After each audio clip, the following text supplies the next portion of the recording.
আপোনালোকে চাই আছে এনিভাৰত 24 আৰু মই নয়ন দাস। বৰ্তমান মই উপস্থিত আছো কামৰূপ জিলাৰ এটি সুন্দৰ বনভোজস্থলী যাৰ নাম উকিয়াম। আৰু উকিয়ামৰ সমগ্ৰ দৃশ্য মোৰ কেমেৰা পাৰ্চনে দেখুৱাব। প্ৰাকৃতিক পৰিৱেশেৰে ভৰপূৰ হৈ পৰিছে আৰু ইয়াতে তিনিটা নদী সংযোগ হৈ তুলসী নদীৰ সৃষ্টি হৈছে। আৰু ইয়াৰে কিছু স্থানীয় ব্যক্তি আছে, তেখেতসকলৰ পৰা মই কিছু মন্তব্য জানিবলৈ চেষ্টা কৰিম। হয় দাদা, কওকচোন এই পিকনিকস্থলীৰ বিষয়ে। তেতিয়া কোৱাকে কম ন? হয়, আমি আজি এই বছৰ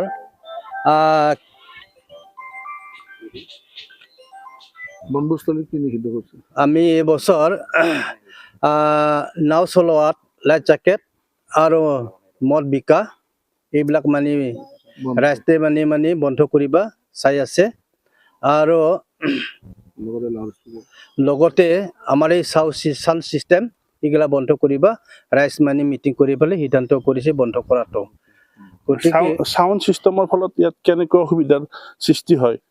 ইয়াতে বহুত মানে একেবাৰে চাউণ্ড মানে হাবি জাবি কৰি মানে চাউণ্ড কৰি দিয়ে, বাধা কৰিলেও নামানে। সেইকাৰণে এইবাৰ টোটেলি মানে আমি বন্ধ কৰিব চাই আছো। আৰু চাউণ্ডৰ বাবে ইয়াতে কেনেকুৱা অসুবিধা হয়? চাউণ্ডৰ মানে কেনেকে অসুবিধা বুলি কওঁ মানে টোটেলি মানে জীৱ জন্তু আছে, জীৱ জন্তু মানে সেইগিলা চাউণ্ডটো মানে একেবাৰে মাটি কঁপি যায়। সেইকাৰণে হাতী গিলা আৰু হৰিণ গিলা পলাই যায় আৰু বান্দৰ গিলা পলাই যায়। আগতে মানে বহুত বান্দৰ আছিল, বহুত হাতী আছিল, বহুত হৰিণ আছিল। গতিকে সেইগিলা যেতিয়াৰ পৰা আমি পিকনিক বহালো তাৰ পৰা মানে সেইগিলা বস্তু নাই। আৰু আমি এতিয়া চাম বুলি ক'লেও মানে নাপাওঁ। আৰু তেতিয়া মানে টিভিতহে মানে কি বুলি কয় দেখা পায়। সেইবিলাক আমি এতিয়া নিজ চকুৱেও মানে দেখা নাপায়। আৰু এইবিলাক পাৰে যদি চান দিৱস মখা মানে টোটেলি বন্ধ কৰাটো আমি ভাল পাওঁ। আৰু নাও চলাত এইবাৰ মানে আমি লাইফ জেকেট নহ'লে নাও চলাটো মানে বন্ধ কৰিম বুলি ভাবি আছো। আৰু মদ বিকা এইগিলাকো আমি বন্ধ কৰিব চাই আছো। আৰু আমি কিন্তু পাব্লিকৰ অহাটো আমি বাধা নকৰোঁ। খাই যাক আমাৰ উকিয়াম পিকনিক স্পটত আমি সেইগিলাক মানে বাধা নকৰোঁ। আমি আহা মানে ভালহে পাওঁ। কিন্তু চাউণ্ড বক্সটো আমি টোটেলি এইবাৰ মানে ৰাইজ মানে বন্ধ কৰিব চাই আছো। আৰু হয়, লাউড স্পীকাৰৰ ফলত ইয়াৰে বন্য হাতী বা হৰিণা বা চৰাই চিৰিকটি ইয়াৰ লাউড স্পীকাৰৰ কাৰণে এইবোৰ ইয়াৰ পৰা এই পিকনিকস্থলীৰ পৰা আঁতৰি যায়। সেইকাৰণে এইবাৰ লাউড স্পীকাৰটো বন্ধ কৰা হৈছে। আৰু লগতে আৰু এজন আমাৰ মতে দাদা আছে, তেখেতৰ পৰা কিছু জানিবলৈ চেষ্টা কৰিম। তো ইয়াতে পিকনিক স্থলীতো আজি 5-6 বছৰ ধৰি মানুহ আহি আছে। বিগত বছৰকেইটাত বহুতখিনি মানুহ সমাগম হৈছে। তো প্ৰত্যেক বছৰতে মানে আমাৰ এটা দুটা অসুবিধা হয়। যে এইটো শব্দ প্ৰদূষণ, যিটো প্ৰথম আমাৰ অসুবিধা শব্দ প্ৰদূষণৰ ফলত ইয়াতে বনৰীয়া জীৱ জন্তু বা যিকোনো ধৰণৰ চৰাই চিৰিকটি এইবিলাকৰ ফলত মানে চাউণ্ডৰ শব্দ প্ৰদূষণৰ ফলত এইবিলাক বস্তু আমাৰ এইটো প্ৰাকৃতিক পৰিৱেশৰ পৰা বিনষ্ট হ'ব ধৰিছে। গতিকে আমি মানে পিকনিক কমিটিয়ে, বনভোজ যিটো কমিটি আছে আমাৰ ইয়াতে ৰাইজে হেৰি কৰা, তো সেইটোত আমি মানে আলোচনা কৰিছোঁ। তো এইটো চাউণ্ড ছিষ্টেমটো সম্পূৰ্ণভাৱে বন্ধ কৰিবৰ কাৰণে আমি আলোচনা কৰিছোঁ বা আমি সিদ্ধান্ত লৈছোঁ।